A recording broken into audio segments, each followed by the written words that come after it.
रमज़ान में बनाएं झटपट चटपटी चटखारेदार बूंदी चाट। इसे बनाना भी बहुत आसान है। इसका जायका आपकी ज़ुबान से नहीं जाएगा। तो चलिए देख लेते हैं कि इस चाट को हमने किस तरह बनाया है। अस्सलामुअलैकुम, मेरा नाम है शाहीन और मैं अपने किचन में आप सबको खुश आमदीद कहती हूँ। आज मैं अपने किचन में रमज़ान स्पेशल झटपट तैयार होने वाली बहुत ही चटपटी बूंदी चाट बना रही हूँ। इसे बनाना बहुत आसान है। इस बूंदी चाट को बनाने के लिए मैंने 1 कप बूंदियाँ ली हैं। इसे हम बाउल में डाल देते हैं। बहुत जल्दी ये चाट तैयार हो जाती है। रमज़ान में जब वक्त कम होता है तो आप इस तरह की रेसिपी को ज़रूर ट्राई किया करें। ये मैंने इसके अंदर पानी शामिल कर दिया है। अब इसे हमने थोड़ा सा दबा देना है चम्मच की मदद से। इसे अब मैं भीगने के लिए 15 से 20 मिनट के लिए छोड़ देती हूँ। बूंदियों को भीगे हुए 15-20 मिनट हो गए हैं। आप देख सकते हैं कि बूंदियां हमारी कितनी ज़्यादा फूल गई हैं। अब हमने हल्के हाथों से इसका पानी निचोड़ लेना है। तो मैं तमाम बूंदियों का पानी निचोड़ कर इसे दूसरे बाउल में डाल देती हूँ। अब मैं इसके अंदर आलू शामिल करूंगी। ये 2 दरमियाने साइज के आलू हैं जिन्हें उबाल कर छील कर मैंने छोटे टुकड़ों में काट कर डाला है। 1 दरमियाने साइज की प्याज है जिसे मैंने बिल्कुल बारीक स्लाइस कर लिया है, ये शामिल कर दी। 1 दरमियाने साइज का टमाटर है, मैंने बिल्कुल लाल कलर का टमाटर लिया है। टमाटर को भी आपने छोटे टुकड़ों में काट कर ही डालना है। 2 मैं इसके अंदर हरी मिर्चें शामिल कर रही हूँ। हरी मिर्चें डालना ऑप्शनल है, लेकिन मुझे चाट जो है थोड़ी चटपटी ही अच्छी लगती है।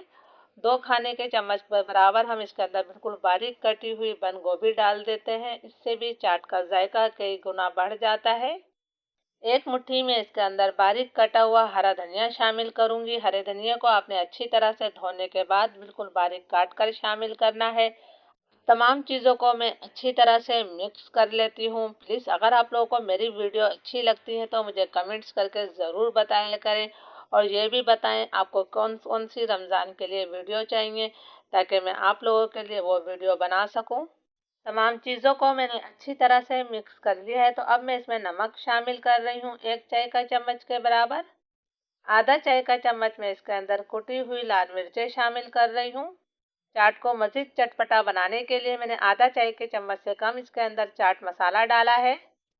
इसके अंदर मैं 1 खाने का चम्मच भरकर इमली की खट्टी मीठी चटनी डाल रही हूँ। इसका लिंक जो है मैं डिस्क्रिप्शन बॉक्स में दे दूंगी। बहुत ही आसानी से ये चटनी घर में तैयार हो जाती है। अब हमने तमाम चीज़ों को एक दफ़ा फिर अच्छी तरह से मिक्स कर लेना है। तमाम मसालों को भी मैंने अच्छी तरह से मिक्स कर लिया है। तो अब मैं इसके अंदर दही शामिल करूंगी।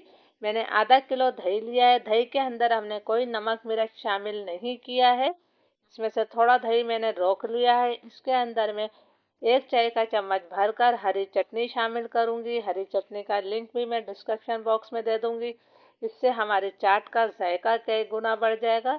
इस हरी चटनी को हमने दही के अंदर अच्छी तरह से मिक्स कर लेना है।